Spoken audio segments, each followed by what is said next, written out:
कल का डेट था 4 मई 2025 और कल नीट यूजी का पेपर हुआ था। जब आप बच्चों के कमेंट्स को सुनोगे, जब आप टीचर्स के फीडबैक को सुनोगे, तो आपको लगेगा कि इस बार का पेपर थोड़ा सा अच्छे लेवल पे हुआ है। खासकर फिजिक्स और केमिस्ट्री में तो अच्छा सा इंप्रूवमेंट देखने को मिला है, राइट। देखो बहुत सारे बच्चे ये कह रहे हैं कि इस बार पेपर थोड़ा सा डिफिकल्ट था। तो पेपर के डिफिकल्ट होने से एग्जाम डिफिकल्ट नहीं हो जाता। एग्जाम डिफिकल्ट होता है ज्यादा नंबर ऑफ कॉम्पिटिटिव स्टूडेंट के अपीयर होने से। अगर नंबर ऑफ कॉम्पिटिटिव स्टूडेंट्स बढ़ जाएंगे एग्जामिनेशन में, तो ऐसे में ये रेस डिफिकल्ट होगा और एग्जाम डिफिकल्ट हो जाएगा। पेपर के डिफिकल्ट होने से बस एक फर्क पड़ता है, दैट इज इस बार का कट ऑफ थोड़ा सा ड्रॉप करेगा, राइट। इसके अलावा और कोई फर्क नहीं पड़ता। ओके, अब एक क्वेश्चन है जो मुझे बच्चों ने भेजा है और मुझे इसको सॉल्व करना है। तो देखते हैं क्वेश्चन क्या है। इस क्वेश्चन में एक वाटर टैंक दिखाया गया है, जैसा कि डायग्राम में है। इसका एक दीवार है x = L पर, okay, and can be taken to be very wide in z direction. ये x का डायरेक्शन है, ये y का डायरेक्शन है और z ये डायरेक्शन हो गया। तो इस डायरेक्शन में ये जो दीवार है ये फैला हुआ है, काफी वाइड है, ये कहा गया क्वेश्चन में, राइट। बात की गई लिक्विड के बारे में जिसका सरफेस टेंशन है s और डेंसिटी है ρ। The liquid surface makes angle θ0 with x axis at x = L। ये जो है x = L, यहां पर ये जो लिक्विड का सरफेस है ये x के डायरेक्शन से θ0 एंगल बना रहा है। इफ yx इज, ये लाइन देखना चाहिए, if yx is the height of surface, ये जो yx है यानी कि y है ये फंक्शन ऑफ x है, यानी कि x के डिफरेंट वैल्यू के लिए सरफेस की हाइट अलग अलग होगी और ये हाइट मेजर करना है अपन को x के डायरेक्शन से। ये हाइट ये है y, यानी अलग अलग जगह पे ये हाइट अलग अलग होगा, ऐसा इसने कहा है। ओके, नीचे थीटा की वैल्यू sin थीटा के बराबर nearly equal to tan theta के बराबर इक्वल टू dy/dx, जो कि अप्रोक्सीमेशन हम सब जानते हैं, वो लिखा है।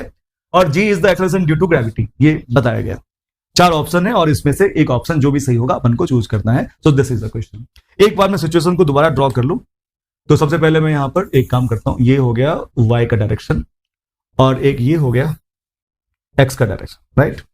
मैं लिख देता हूं यहां पर this is along y direction, this is along x direction. एक मैं ये दीवार जो है x = L पर ये ड्रॉ कर देता हूं, तो ये दीवार हो गया at x = L। So this one is at x = L, सही है क्या। अब मुझे यहां पर पानी को दिखाना है, पानी या फिर जो भी सिर्फ ये लिक्विड है, इस लिक्विड को दिखाना है। तो लिक्विड आप देखोगे यहां पर, तो आपको लगेगा लिक्विड कैसा है देखना। यहां पर लिक्विड है फ्लैट और बाद में थोड़ा सा इंक्लाइन हो गया, यहां पर देखना अच्छे से, ये फ्लैट दिखाया गया है थोड़ा सा।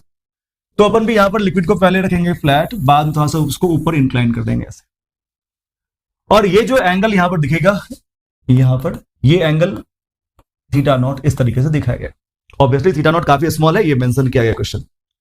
अब एक काम करता हूं, मैं आपको समझाता हूं चीजों को कि इस बार ये जो लिक्विड है अपने फ्लैट सरफेस से कितना एलिवेटेड है, पहले इस पर विचार करते हैं। तो क्योंकि यहां पर सरफेस फ्लैट है तो इस लाइन को मैं थोड़ा सा आगे एक्सटेंड करता हूं ऐसे। इस लाइन से ये इतना एडिशनली एलिवेटेड है, इसे मैं बोल देता हूं डेल्टा वाई। याद रखना ये डेल्टा वाई वो वाई नहीं है जो क्वेश्चन में मेंशन है। वाई तो इसका हाइट है, इस तरह से ये हाइट है भाई, ये हाइट है ना, ये हाइट है इसका, अलग लोकेशन वाला हाइट है ये वाई। ओके, आई थिंक ये क्लियर है आप सबको। तो हम इसको हटा दूं, राइट, ये वाई।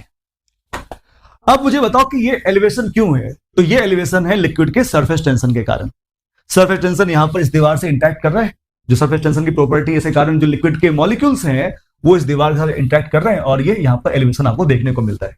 जहां पर सरफेस फ्लैट है वहां पर अगर आप प्रेशर की बात करोगे, प्रेशर डिफरेंस की बात करोगे, तो एटमॉस्फेरिक प्रेशर अगर P0 होगा सरफेस के ठीक बाहर, तो फ्लैट सरफेस होने के कारण यहां पर भी प्रेशर बिल्कुल P0 के बराबर ही होना चाहिए। लेकिन ये बात यहां पर सही नहीं होगा, क्योंकि यहां पर एक प्रेशर डिफरेंस आएगा और ये डिपेंड करेगा कितना यहां पर कर्वेचर है, जैसा कर्वेचर वैसा वहां पर प्रेशर डिफरेंस। तो एक काम करते हैं, यहां पर मैं एक आपको समझाता हूं कर्वेचर क्या होगा। अगर आप इस पॉइंट पर आकर के इस तरीके से एक सर्कल सोचेंगे, सामने से देखने पर एक सर्कुलर आप क्रॉस सेक्शन सोचेंगे, तो ऐसे में इसका जो सेंटर होगा वही इस समय इस लोकेशन के लिए रेडियस ऑफ कर्वेचर बन जाए।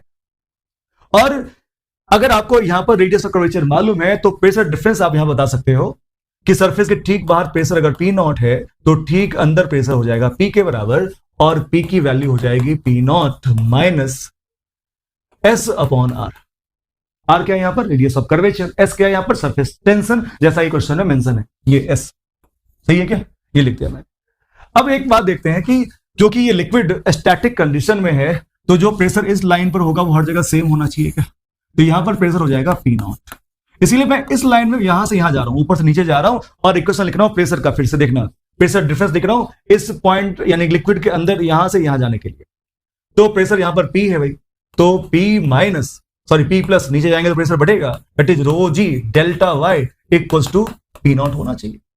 P की वैल्यू कितनी है? P की वैल्यू है P naught minus S by R plus rho g delta y equals to P naught. ये पी नॉट हो जाएगा कैंसिल, तो यहां मिल जाएगा एस बाय आर की value rho g delta y, और यहां पर 1 बाय आर आप लिख सकते हो, ये हो जाएगा rho g delta Y times S, ये हो जाना चाहिए 1 बाय आर की वैल्यू। सही है क्या? अब किसी भी कर्वेचर के लिए यानी किसी भी सरफेस के लिए रेडियस ऑफ कर्वेचर आप निकाल सकते हो बड़े आराम से। रेडियस ऑफ कर्वेचर होता है R equals to 1 plus d y by d x square power 3/2 upon mod of d2y upon d x square. सही है क्या? ये आप जानते होंगे। अब यहां पर dy बाय डी एक्स जो है वो है tan थीटा के बराबर, तो 1 प्लस tan स्क्वायर थीटा लिख दोगे आप इसको, ये हो जाएगा 1 प्लस tan स्क्वायर थीटा, और बाहर है पावर 3/2 और नीचे है d2y upon d x square, और ये हो गया r। सही है क्या? 1 plus tan square theta is sec square theta, और स्क्वायर और ये 1/2 कैंसिल आउट होके बच जाएगा sec क्यूब थीटा। इसको मैं क्रॉस मल्टीप्लाई कर देता हूं, so d2y upon d x square equals to sec cube theta upon R. क्योंकि थीटा काफी छोटा है तो आप यहां पर लिख सकते हो अप्रोक्सीमेशन, और आप लिखोगे sec cube theta equals to 1। तो ऐसे में d2y upon d x square nearly equals to 1 by R, और 1 बाय आर की वैल्यू यहां पे देखो हमने फाइंड आउट किया था rho g delta y upon S, so this one is equals to rho g delta y upon S. तो d2y upon d x square ये हो जाएगा rho g delta y upon S. ये अपना answer होना चाहिए। अब एक बार रिजल्ट को मैच करवाते हैं। ओके, यहां पे जब आप ऑप्शंस को देखोगे तो यहां पर ये सारे ऑप्शन बिल्कुल अलग है जो हमने फाइंड आउट किया। एक ऑप्शन सेकंड नंबर है जो थोड़ा सा मैच करता है अपने रिजल्ट से, थोड़ा सा, पूरा नहीं, थोड़ा सा मैच करता है, पैटर्न में देखोगे तो मैच करता है। And that result is d2y upon dx square equals to rho g y upon s। ये अपने आंसर में क्या आया भाई? अपने आंसर में आया रो g delta y upon s। ठीक है भाई, अब क्या सही क्या गलत इस पर विचार कर लेते हैं। देखो, अगर आप ये कंसीडर करते हो, मैं प्लीज को हटा दूं थोड़ा सा, अगर आप ये कंसीडर करते हो कि ये जो सरफेस है ये बिल्कुल फ्लैट है, यहां पर ये सरफेस यहां पर बिल्कुल फ्लैट है, तो ऐसे में हमें केवल और केवल डेल्टा वाई पे काम करना चाहिए, क्योंकि डेल्टा वाई बताएगा कितना एलिवेटेड है भाई। फिर ये जो वाई है इसका कोई मतलब नहीं है, इस वाई का कोई मतलब नहीं है, और बिल्कुल डायग्राम में यहां पर ऑलमोस्ट चीजों को फ्लैट दिखाया गया। ये लगातार कर्व नहीं है जो लगातार ये डिक्लाइन कर जाए, ऐसा कुछ कर्व नहीं है यहां पर। तो ये कब यहां पर जब फ्लैट हो चुका है तो ये एक्सेस प्रेशर का काम होगा ना, ये जो पानी दिख रहा है एक्स्ट्रा, ये सरफेस टेंशन के एक्सेस प्रेशर का ऊपर उठा होगा, ये एलिवेशन वाला पार्ट है। तो एक्सेस प्रेशर का इफेक्ट हमें केवल यहां डेल्टा वाई पर दिखाई देगा भाई, पूरे वाई पर थोड़ी दिखाई देगा। सही बात है कि नहीं? देख लो था सोच के अच्छे तरीके से।